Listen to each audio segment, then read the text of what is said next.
Good afternoon. Welcome, everyone.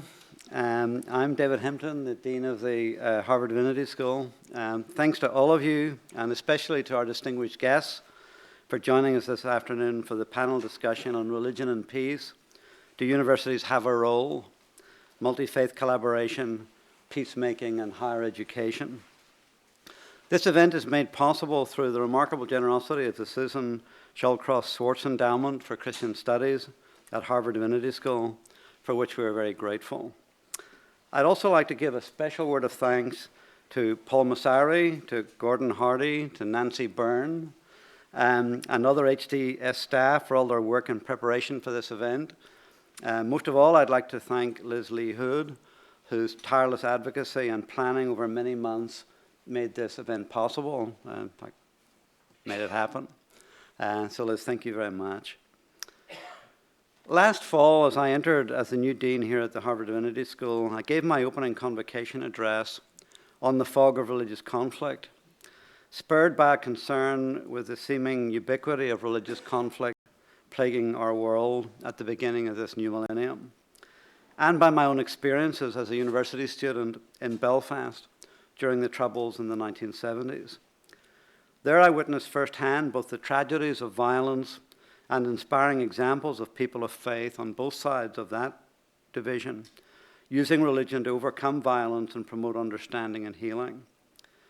For one powerful example of how this could work, I'd really urge you to read the recent obituary notice for Alec Reid in last week's New York Times.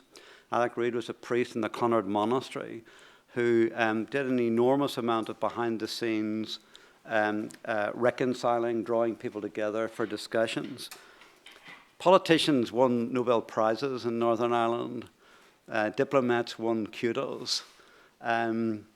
Religious leaders like Alec Reid didn't win anything, but they were often the most influential people behind the scenes, and his obituary is really a wonderful tribute to him.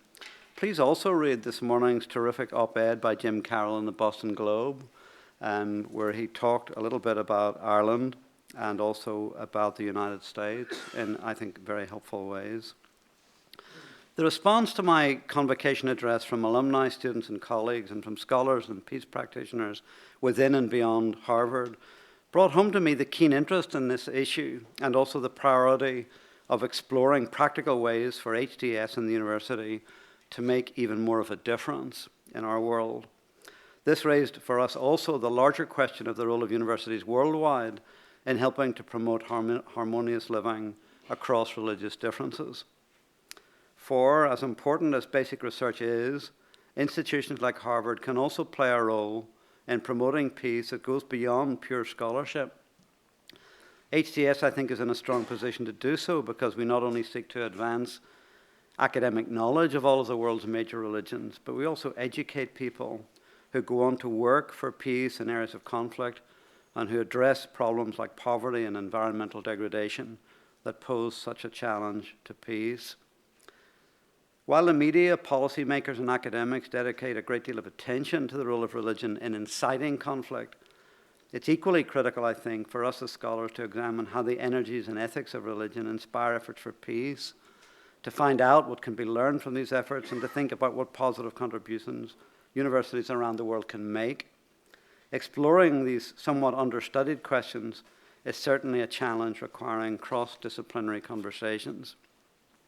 I'm therefore grateful that we have with us this afternoon from across schools at Harvard and beyond, distinguished practitioners and scholars with expertise in religion, ethics, law, government, international peace and security, and interfaith work, including, I'm very delighted to say, my counterpart at the Harvard Law School, Dean Martha Minow. So we're here to discuss how people of faith are drawing on the religious resources of their traditions and multi-faith collaborations on peace, and how we might work together to expand this potential. So it's my privilege now to introduce our moderator for this afternoon's panel, my friend and colleague, Professor Diana Eck, who's been contributing to serious scholarship and learning in this area for over 2 decades as the founder and director of the Pluralism Project at Harvard. Diana is Professor of Comparative Religion and Indian Studies, Frederick Wortham Professor of Law and Psychiatry and Society at the Faculty of Arts and Sciences, and member of the Faculty of Divinity here at HDS. Her books include India, A Sacred Geography, A New Religious America, which offers a new view of the United States and its diverse religious traditions, and Encountering God, A Spiritual Journey from Bozeman to Benares, which explores issues of religious diversity that challenge people of every faith. In addition to her scholarship, she has served in the leadership of Interfaith Dialogue Commissions of the World Council of Churches and the National Council of Churches. Among the recognitions that she has received for work relevant to our topic today are the National Humanities Medal from President Clinton and the National Endowment for the Humanities for her work on American religious pluralism, and the American Academy of Religion Martin Marty Award for the public understanding of religion. We're very pleased and thankful that you'll be leading us through our discussion this afternoon. Please welcome Professor Eck, who will introduce our panelists. Thank you.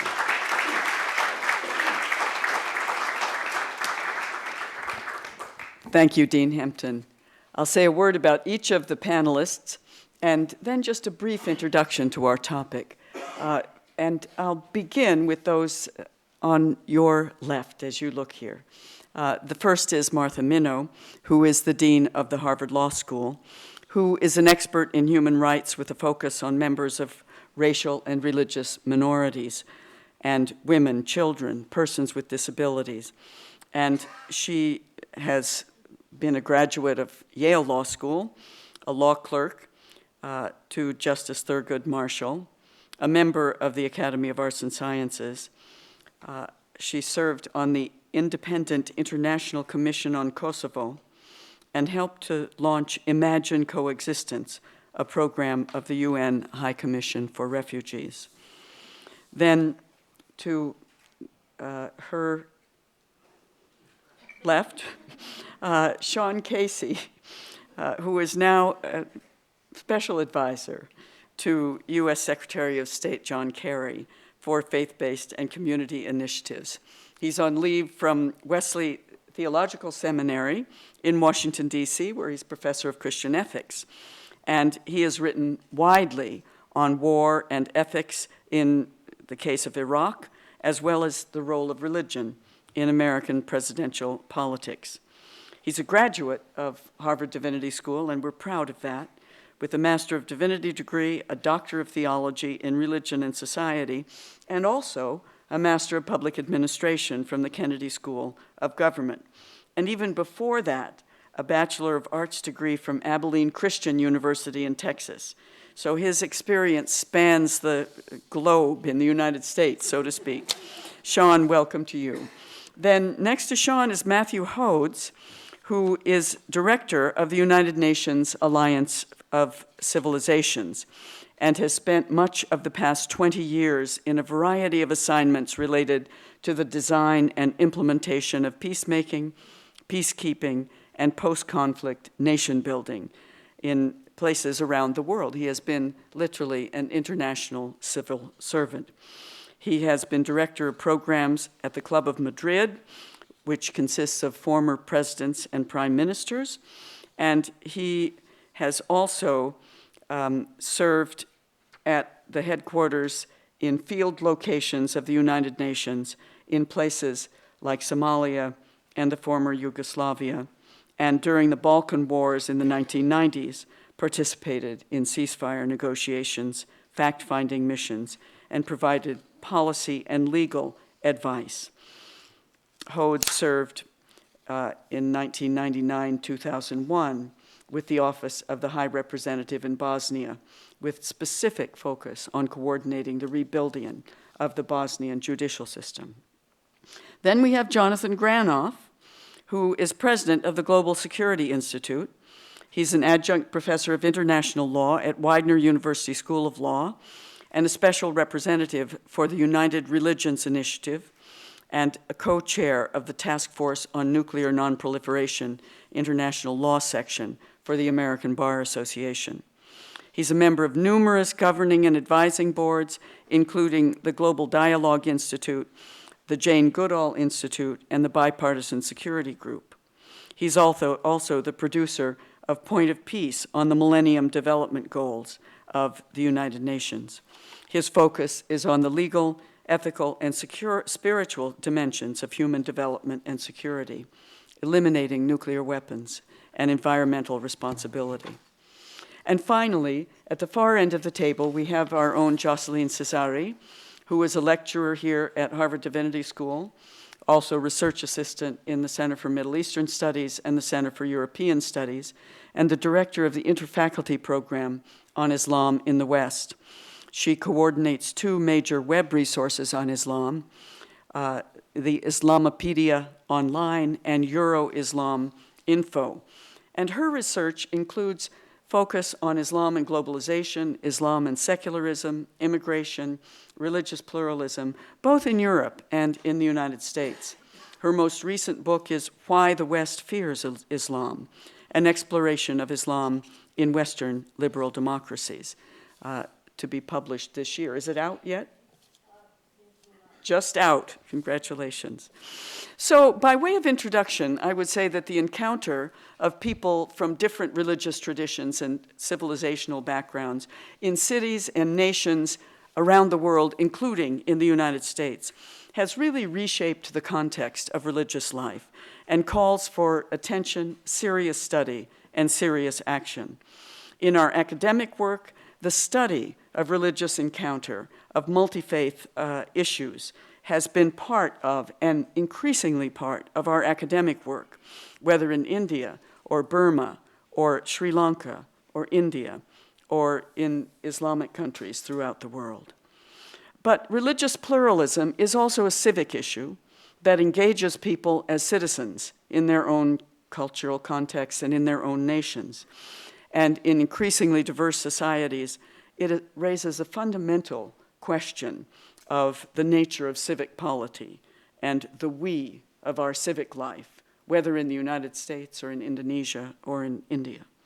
And to be sure, religious pluralism and encounter is also a critical theological issue for people of faith. It raises fundamental questions about one's own faith in relation to the religious other, and those questions have vast implications.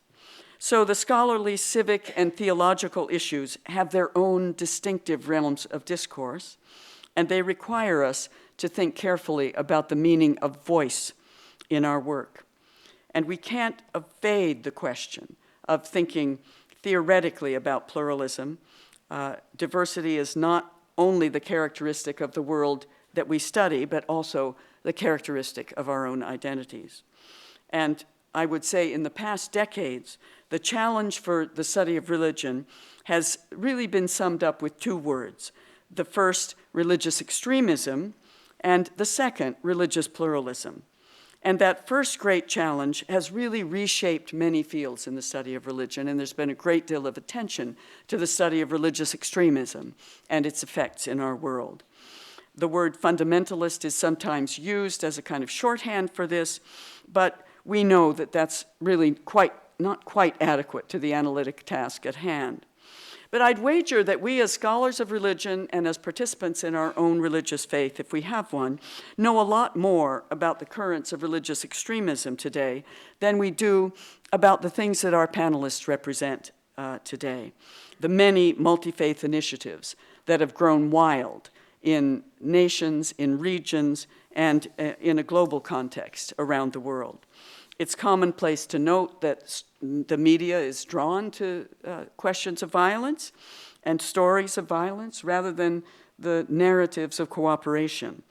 And the Indian political psychologist Ashish Nandy has written of what he calls this conspicuous asymmetry between the number of studies focused on violence and those that focus on nonviolence and on new and creative forms of multi-faith cooperation across the lines of difference. And it is this that we hope to learn more about this afternoon from these panelists and from our respondent, Martha Minow. So without further ado, I'm going to introduce our own Shaun Casey, a proud graduate of our school, and now engaged in the State Department in work that is of the utmost importance. Shaun, it's great to have you back.